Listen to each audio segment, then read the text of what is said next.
want to do a quick review on section 2.4, clearing fractions. Again, we've covered these in class more in depth.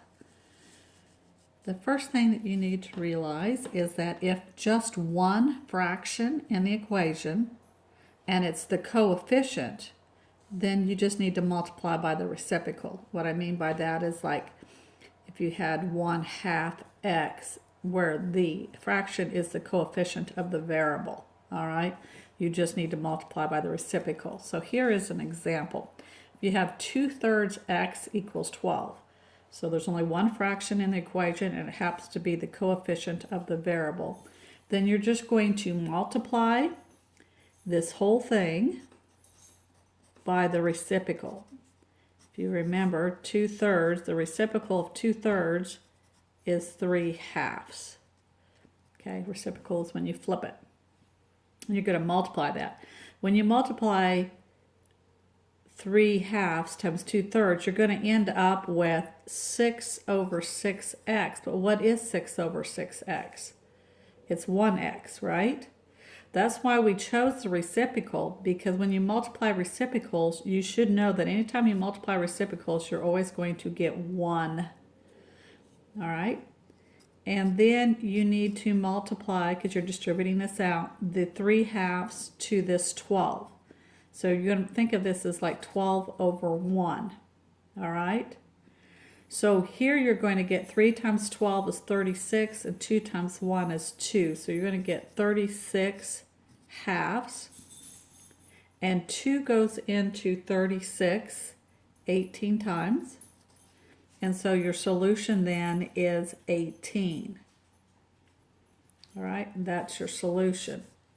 Now, some of you, if you're really good with your arithmetic, might have realized instead of getting 36/2, you might have thought of this as, I'm going to just write it out here to the side.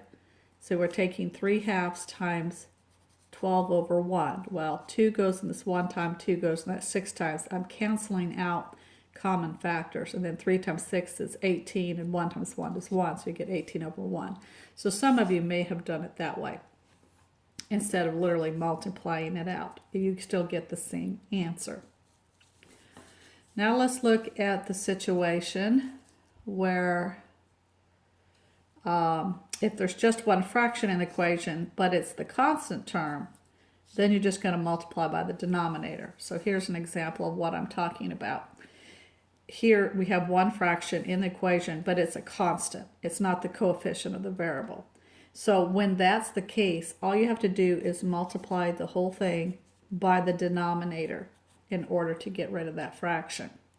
So 5 times f would be 5f.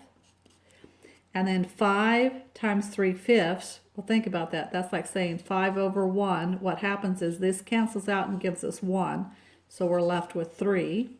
And then 5 times 2 is 10. We've distributed that out. Now we have an equation, and there's no longer a fraction. We need to go ahead and continue to solve. So they're multiplying by 5 and they're adding 3. So I'm going to do the opposite of addition. I'm going to subtract 3 from both sides. 10 minus 3 gives me 7. 3 minus 3 is 0, which is what I wanted. So I have 5f plus 0, which gives me 5f. They're multiplying by 5, so we're going to divide both sides by 5. 5/5 is 1. That gave me that 1f. That was my goal. And I end up with 7/5. So f equals 7/5. Then there is another scenario.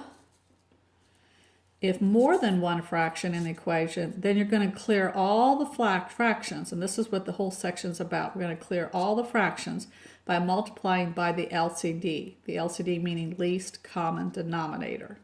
So here's an example of that. So here's our equation. Notice we have 1, 2, 3, 4 fractions, right? The denominators are 3, 6, 8, and 3, all right? So I have to find the LCD of all these denominators. So I'm going to do that. So 3, the prime factor of 3, well, 3 is prime, right? 6, the prime factors of 6 is 2 and 3, because 2 times 3 is 6. The prime factors of your denominator 8 is 2 times 2 times 2. Now, if you don't remember how to find prime factors, then I suggest, that's from basic math, I would suggest that you would get online and review that. It does talk about it or give some examples on page 16 and 17 of your book.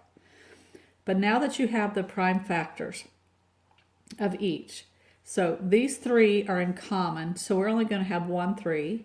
This 2 is in common, so we're going to have 1, 2 here. And then we have 2 remaining 2's. So my least common denominator is going to be 3 times 2 times 2 times 2. When you multiply those out, you get 24. So that means that your LCD now is 24. That's the least common denominator. And what did I say you have to do? You're going to multiply by the common denominator. So you're going to take the equation here, and you're going to multiply the whole equation by that least common denominator, 24. Watch what happens when I do that. Okay? 24 times, think of this as 24 over 1, so 24 times 2/3, right, is 48 thirds x. That's one way to look at it, okay? But we're going to do it a different way. All right, because the whole point of using the common denominator is we can get rid of this 3. 3 goes into 24 8 times, because 8 times 3 is 24. So you're going to end up with 8 times 2, which is 16x. Now taking this 24 times the 5, 6. Well, 6 goes into 24 4 times. So you're going to get 4 times 5 is 20. Then you have 7 eighths. Well, 8 goes into 24 3 times. So you're going to take 3 times 7 and get 21. 3 goes into 24 8 times. 8 times 1 is 8. So as you can see, we have gotten rid of all of our fractions by just multiplying 24 to each one of them. Now that we've gotten rid of, or we've cleared all our fractions, because that's what this section is about, we now can solve.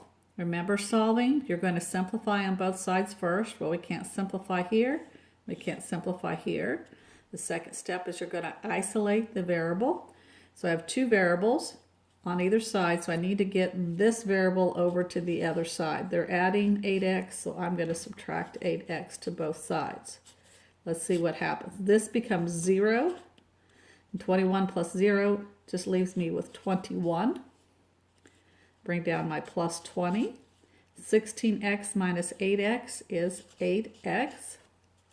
And so now I have 8x plus 20 equals 21. I'm still not done yet. They're multiplying the x by 8 and adding 20. And I'm trying to get 1x. Remember, this is my goal, to get x equals. So I'm going to subtract 20 from both sides. 21 minus 20 is 1. 20 minus 20 is 0. So that leaves me with the 8x. 8x equals 1. I'm going to multiply by 8. Divide by 8 because they're multiplying by 8. This becomes 1, which gives me 1x equals 1/8. All right, now the solving part you should already have down by now. The only thing new here is how do you clear fractions? Well, you find the least common denominator and multiply the whole equation by this LCD.